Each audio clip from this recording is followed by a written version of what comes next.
Saya hanya ada satu, dua, tiga yang ingin saya sampaikan terkait dengan ketersediaan dapur di seluruh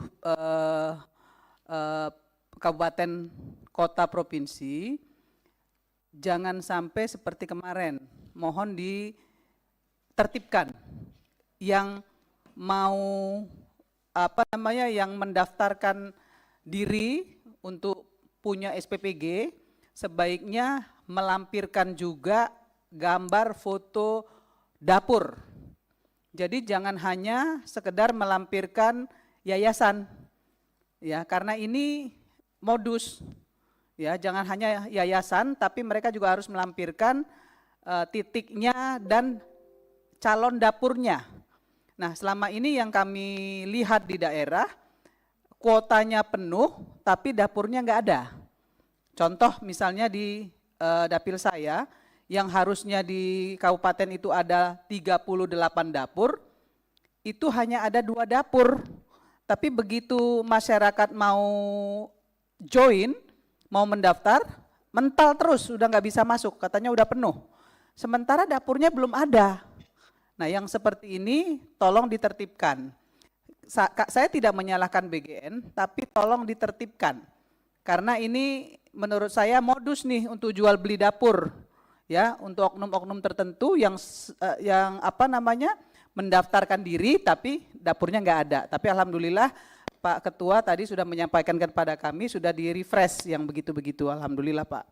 Nah, yang kedua terkait masalah masih banyaknya dapur SPPG yang tidak sesuai standar, ya, baik itu food tray-nya maupun makanan yang disediakan tidak sesuai dengan apa yang menjadi standar menu BGN, saya kira itu juga harus ditertibkan.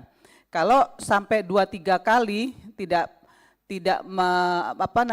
disiplin dengan menu ataupun standar yang sudah disampaikan oleh BGN, saya kira juga harus diberi sanksi, nggak boleh juga didiamkan, karena ini merusak nama BGN, ya, merusak nama pemerintah, ya, apalagi kejadian di Bengkulu kemarin.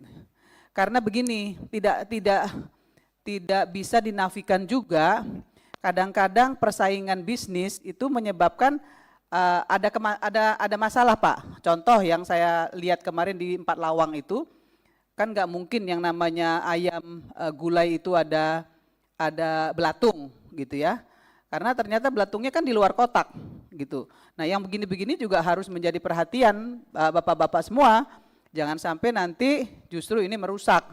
Nah, tapi kalau yang memang basi harusnya ditarik dan dia harus ganti, nggak boleh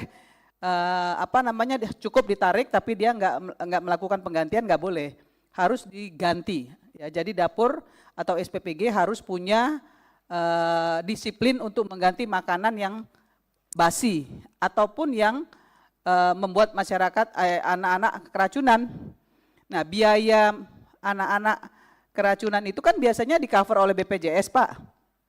Kalau yang ringan tidak masalah, tapi kalau yang agak berat itu menurut saya SPPG-nya harus memberikan santunan juga kepada anak-anak yang mendapat masalah berat, yang cukup berat. Saya kira ini juga harus menjadi masukan kepada BGN agar tertib administrasi, sanksi, dan kualitas BGN semakin lama semakin baik. Saya kira itu saja pimpinan, terima kasih banyak. Saya tutup dengan wallahul muwaffiq ila aqwamit thoriq. Assalamualaikum warahmatullahi wabarakatuh.